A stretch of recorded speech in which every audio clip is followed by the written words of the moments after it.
নমস্কাৰ বন্ধুসকল, মই এয়া আহি পালো দাহিনগাঁও আৰু ইয়াতে এই বাইদেউৰ ঘৰত এডাল সাপ সোমাল আৰু বাইদেউ হৈছে বিধৱা। মোৰ নাম শ্ৰী চন্দ্ৰমা ডেকা, গাঁও দাহিনগাঁও। স্বামী নাই, সতি সন্তান নাই, মই অকলশৰে আৰু আছোঁ আৰু কি কৰি আৰু ঈশ্বৰে দেখাই দিম। তাৰপিছত আৰু বেমাৰত পৰিলোঁ, এয়া অপাৰেশ্যন হৈ আহিছোঁ। আজি গৰুবাদাৰ অপাৰেশ্যন হৈ আহিছোঁ এই ডেপচনত। বাকীখিনি বন্ধক দি পেলাই 30,000 টকা পাইছোঁ। হয় বন্ধুসকল, এই সৰু পৰিয়ালটোৰ ঘৰত এডাল সাপ আহিল আৰু এতিয়া আমি সেই সাপডাল উদ্ধাৰ কৰিম ধুনীয়াকৈ আৰু লৈ যাই ধুনীয়াকৈ জংঘলত এৰি দিম আপোনালোকৰ সন্মুখত।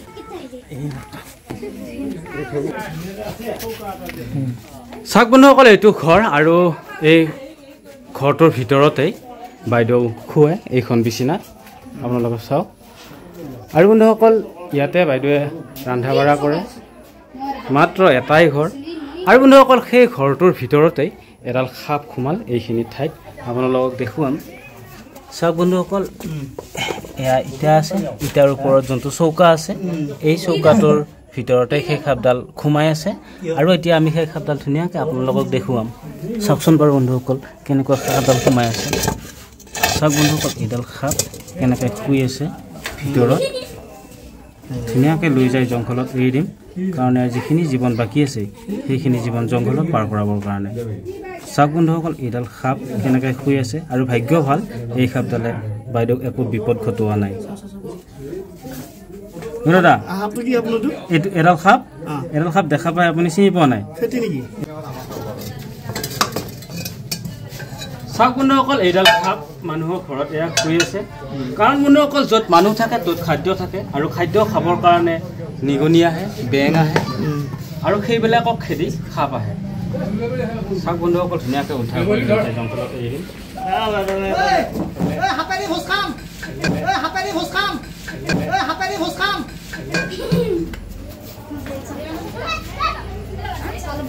সেইডাল সাপ আচ্ছা কেনেকৈ সোমাই আছে ঘৰৰ ভিতৰত? কি খেতি নে দাদা? এটা হুলাবাৰীয়া সাপ।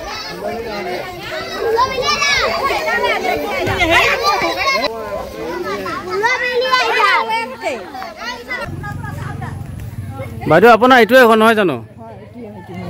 আৰু ঘৰ নাই? আৰু ঘৰ নাই, অকলশৰীয়া মানুহ, স্বামীও নাই, সতি সন্তান নাই, মই অকলশৰে আৰু আছোঁ আৰু কি কৰি আৰু ঈশ্বৰে দেখাই দিম। যে মালিকে যেতিয়ালৈকে ৰাখে তেতিয়ালৈকে সুখত থাকিব লাগে, সেইখিনিয়ে আৰু নে কি কয়? তাৰপিছত আৰু বেমাৰত পৰিলোঁ, এয়া অপাৰেশ্যন হৈ আহিছোঁ। আজি অপাৰেশ্যন হয়, গৰুবাদাৰ অপাৰেশ্যন হৈ আহিছোঁ এই ডেপচনত। বাকীখিনি বন্ধক দি পেলাই 30,000 টকা পাইছোঁ। মাটিখিনি বন্ধক দিছে? মাটিখিনি বন্ধক দিছোঁ, দি পেলাই অপাৰেশ্যনটো হৈ পেলাই কিবা কৰি এইখিনি অলপ জীৱিত হৈছোঁ আৰু। আটা পাৰোঁতে অকণমান পিছটো বিষাইছে, বিৰাট আটা পাৰছোঁ ভয়ত, তাৰমানে মানুহখিনি আহক যাতে মোৰ ঘৰত মানুহ নাই, আশে পাশে আছে।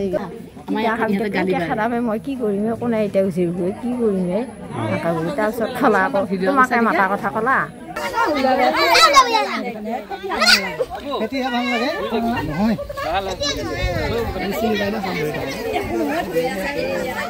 এই সাপডাল চিনি পাইছে নে নাই?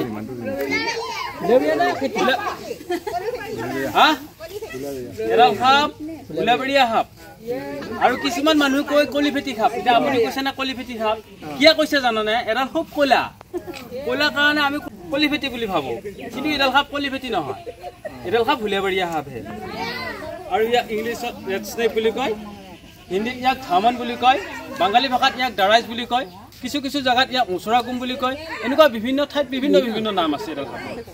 আৰু এই সাপডাল খেতিয়কৰ একদম প্ৰিয় বন্ধু। আৰু কিয় জানানে?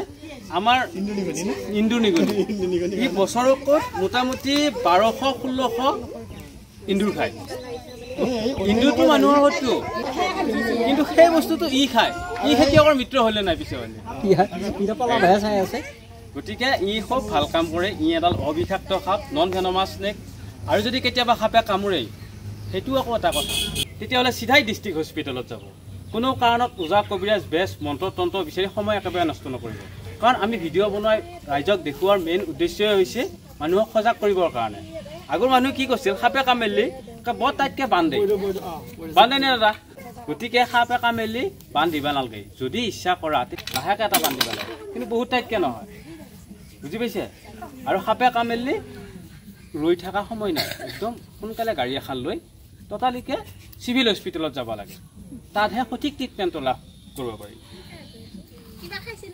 ইডাল সাপে এতিয়া বৰ্তমান একো খোৱা নাই কিন্তু বিচাৰিহে গৈছিলহে চুক ভেকুলী খাই বৰ ভাল পায় এডাল সাপে আৰু চুক ভেকুলীটো মানুহৰ ঘৰত পাওঁ সেইকাৰণে মানুহৰ ঘৰত সোমায় আৰু এতিয়া চাৰিওফালে পানী হৈছে এই পানী হোৱাৰ কাৰণে সাপে ওখ ঠাই বিচাৰি আহে আৰু ওখ ঠাই বিচাৰি আহি যেতিয়া ভোক লাগব তেতিয়া ই মানুহৰ ঘৰত সোমাই এন্দুৰ নিগনি বিচাৰি পেলাই ইয়াৰ কিন্তু একো দুখ নাই ই এটা অমাত জীৱ ইয়াৰ একো দুখ নাই খালি সাপে কামুৰিলে এটাই দিগদাৰ মানুহ ভয় বেছিকৈ কৰে আমি সেইকাৰণে ভিডিঅ' বনাই ৰাইজক সজাগ কৰি আছোঁ যাতে সাপে কামুৰিলে ভয় কৰিব নালাগে এডাল সাপে যদি কামোৰাৰ পাছত যদি আপুনি যদি বেছিকৈ ভয় কৰা আপোনাৰ মৃত্যু হৈ যাব একদম যদি বেছিকৈ ভয় কৰা আপুনি বেছিকৈ ভয় কৰিব নালাগে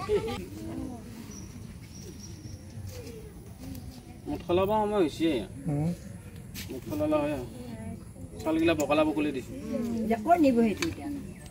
আৰু বন্ধুসকল এতিয়া বাই বাই ফিৰ মিলেংগে চলতে চলতে বন্ধুসকল আমি যেতিয়াৰ পৰাই জন্ম হৈছোঁ তেতিয়াৰ পৰাই আমাক মৃত্যুৰ প্ৰতি ঘণ্টাই প্ৰতি মিনিটে প্ৰতি পলে প্ৰতি ছেকেণ্ডে খেদিয়ে আছে গতিকে বন্ধুসকল আমি যিকেইটা দিন পাৰ কৰি আছোঁ প্ৰতি পল প্ৰতি ছেকেণ্ড প্ৰতি মিনিট প্ৰতি ঘণ্টা প্ৰতি বছৰ সেইটোৱে আমাৰ জীৱন আৰু বন্ধুসকল বহুত বেয়া লাগিল কাৰণ যাৰ ঘৰৰ পৰা উদ্ধাৰ কৰি লৈ আহিলোঁ এই সাপডাল সেই তিৰোতাজনীৰ মালিকক ঈশ্বৰৰ ওচৰত লৈ গৈছে গতিকে তেওঁৰ স্বামীয়ে যিকেইটা দিন মালিকৰ ওচৰৰ পৰা লৈ আহিছিল সেইকেইটা দিন সমাপ্ত হৈ গ'ল আৰু মালিকে মালিকৰ ওচৰত লৈ গ'ল গতিকে বন্ধুসকল তেওঁক মোৰ ফালৰ পৰা যিখিনি দেহেৰে সহায় কৰিব পাৰি সেইখিনি কৰিলোৱেই লগতে বন্ধুসকল মই অলপ আৰ্থিকভাৱে সহায় কৰিছোঁ সেইখিনি বন্ধুসকল কেমেৰাত দেখুওৱা নাই আৰু বন্ধুসকল এটা কথা কওঁ অকলশৰে জীৱন কটোৱা বহুত টান সেইকাৰণে গানতে লিখি থৈছে এপাহ ফুলেৰে মালা গাঁঠিবও নোৱাৰি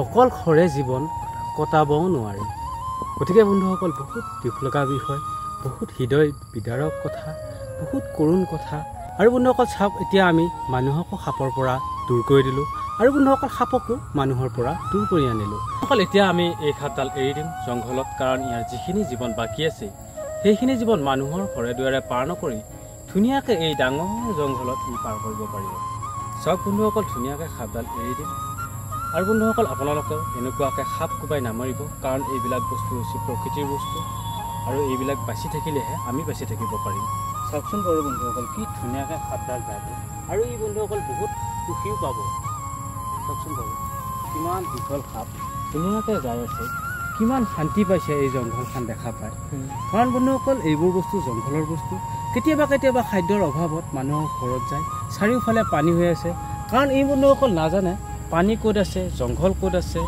ঘৰ ক'ত আছে গতিকে বন্ধুসকল কেতিয়াবা কেতিয়াবা মানুহৰ ঘৰত সোমাবও পাৰে আপোনালোকে সাপ কোবাই নামাৰিব আৰু যদি সাপ দেখা পায় ঘৰত তেতিয়াহ'লে আপোনালোকে ফৰেষ্ট ডিপাৰ্টমেণ্টত খবৰ কৰক আৰু যদি কোনোবা ওচৰত ৰেস্কিউৱাৰ আছে তাত আপোনালোকে খবৰ কৰক ধন্যবাদ জয় আই অসম ফিৰ মিলেংগে চলতে চলতে বাই